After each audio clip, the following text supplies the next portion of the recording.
Hi everyone. So today I'm going to be talking about this particular setup. This is a Hobonichi Weeks, and I actually got this back in September during the Hobonichi release, and I had fully intended on working on it right away, and things got in the way as usual, and I finally started working on this last night. So now I feel like I can actually talk about it. So I have shown this cover before. This is a Maker South, and it is in the bomber jacket brown leather, which I adore. I did color in the stitching on the outside because I picked a lighter color initially. So I found a color that really matched. I just used a Crayola Super Tip, and these butterflies in the front pocket are just like a die cut ephemera pack from Tim Holtz, I believe. They were gifted to me by Robin at Talks from the Heart. So I have not actually seen these in stores or anything, but that's what she tells me. So I have the Strangers No More Hobonichi Weeks, and like I said, I'm using it as a photo journal because I have a really big commitment issue with this HP Sprocket. I haven't used it in months, and I've really tried to force myself to use this just in my journal, in my everyday journal, and I just can't. It's like another extra step for when I'm journaling, and I just don't do it. So I needed a way to preserve really personal memories through all of these photos that I've taken. So this is just another attempt at me trying to find a way to use my photos and have them put together in some way that can be enjoyed instead of digitally.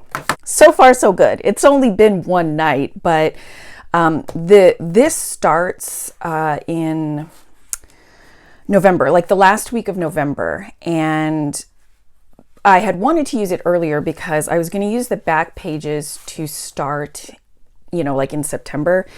But whatever, it's fine. I have plans for these back pages anyway. So I'll show you the first spread that I did. I have no idea what I'm using for the months yet. I may end up doing some sort of index type system for this.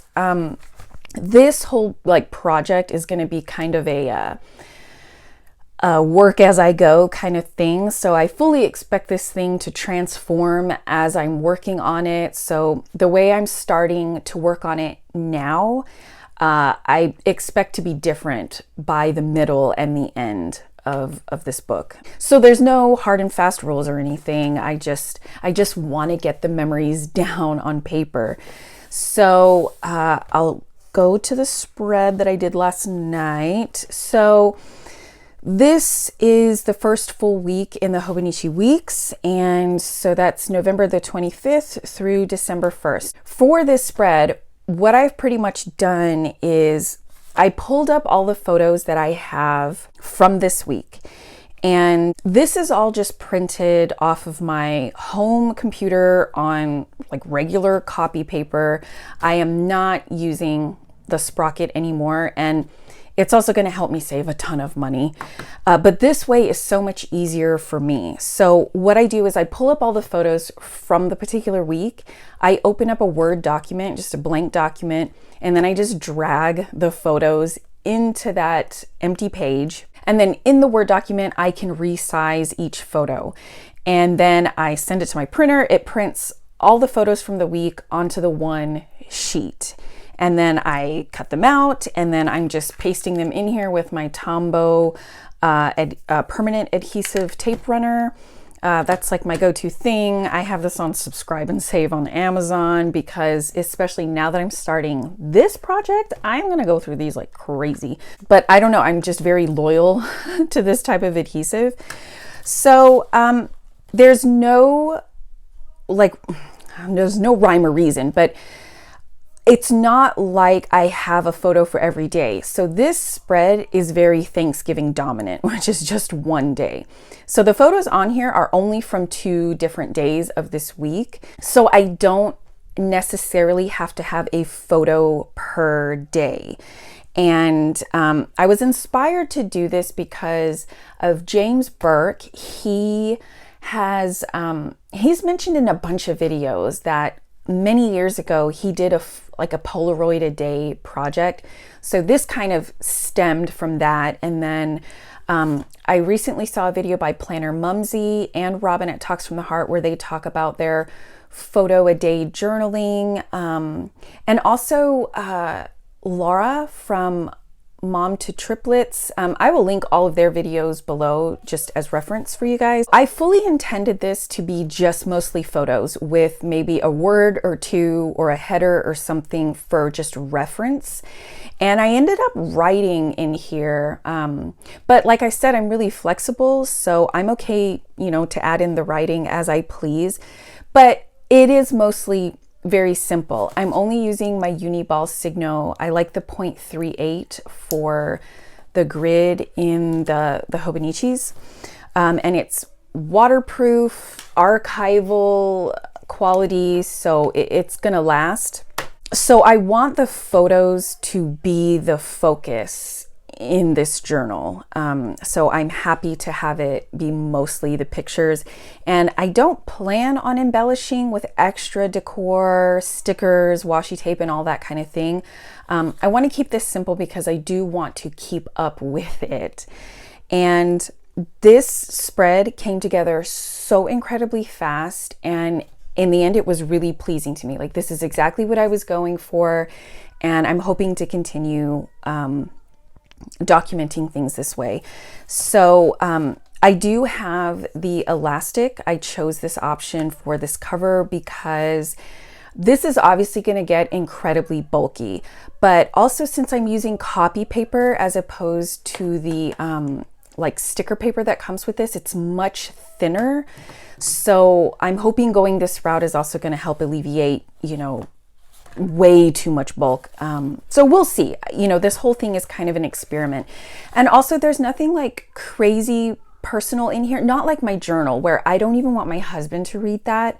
But this book, I fully intend for like other people to enjoy it. So, you know, if I have other family members or friends that are at my house, you know, I want this to be something that they can flip through and just kind of see what we've been up to, and just be able to share these memories with people in my life. So for the back pages, since this started on the 25th of November, I actually had some photos from the 24th. So what I decided to do was use the back section of the note pages for overflow. So I'll show you what I did. So for the 24th, we took our kids to go see Frozen 2 in the theater, and I printed out the 2 photos from there and wrote a little bit about it. And this stencil was gifted to me by Robin as well. It's like this metal stencil, and I totally love it. So once I used it last night for this page, I decided to just keep it here permanently and use it for the back pages. For this one, for example, these memories were from before the weeks started. And then for future weeks, if I have additional photos that, you know, one spread isn't going to have room for, then I'm going to use these back pages for overflow. Hopefully that will work out. I don't know if I'm going to need these many pages, or I don't know if this is going to be not enough, and maybe I would want to switch to a mega like for 2021 if I decide to keep doing this, which I hope I do. But so I will be curious to see how this all pans out, you know, in the next few months. But, you know, for Christmas, like Christmas week, I imagine that I will have a lot of extra pages back here filled out with some photos. So I'm also like, I'm not completely loving how my printer is printing photos. I didn't like the quality of these anyway, the ones that came from the Sprocket. The ones from my printer aren't that great. So I didn't want to obsess over that, because if I didn't get started now, I knew I was never gonna probably do anything in here. So I just wanted to dive in and get going on this. I'm not sure like about my ink, if this is ink that's gonna last. So those are just things I'm gonna figure out as I go. But I really love how this spread turned out, and this isn't a daily thing. So at the most, I plan on working on this weekly. So at the end of the week, I will go back and review the photos that I've collected during that week and then print them off and then do the spread. So this is going to be not as taxing of a project as something that I've been doing in 2019. And I could even work on this once a month and just print off all the weeks of the month at once and then do all the spreads at once if I wanted to. But I am aiming for this to be more of a weekly project. So the project that I had going on for 2019 was this self-care book. I've talked about this a lot. I'll link the video down below where I talk more about it. But this was a daily thing, and I knew that I did not want to continue this project into 2020, but I also wanted to replace it with a different project, something that I thought would be more manageable. So once this book is filled, which it almost is, and I'm just plugging on, trying to get this thing all the way done, and it has gotten much more simple towards the end of the year.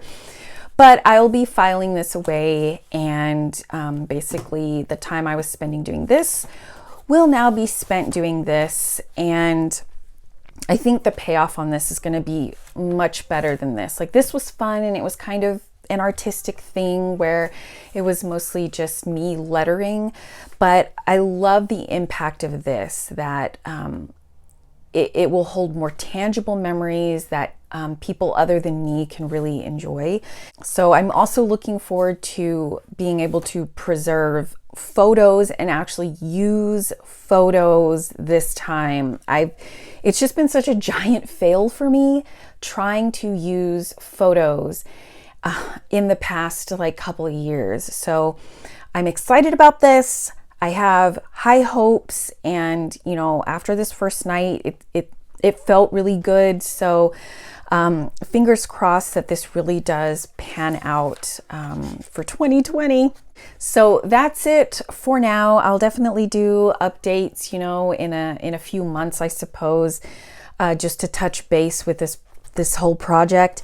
But yeah, so, you know, that's me just keeping it simple and getting use out of yet another Hobonichi. I just love the size of this for projects and things like this, as opposed to using this as a planner. So that's it from me, you guys. Let me know if you are also doing any kind of special projects other than your journaling and planning. I love to know what people do aside from those things. So thank you so much, you guys, and I will see you all again soon. Bye.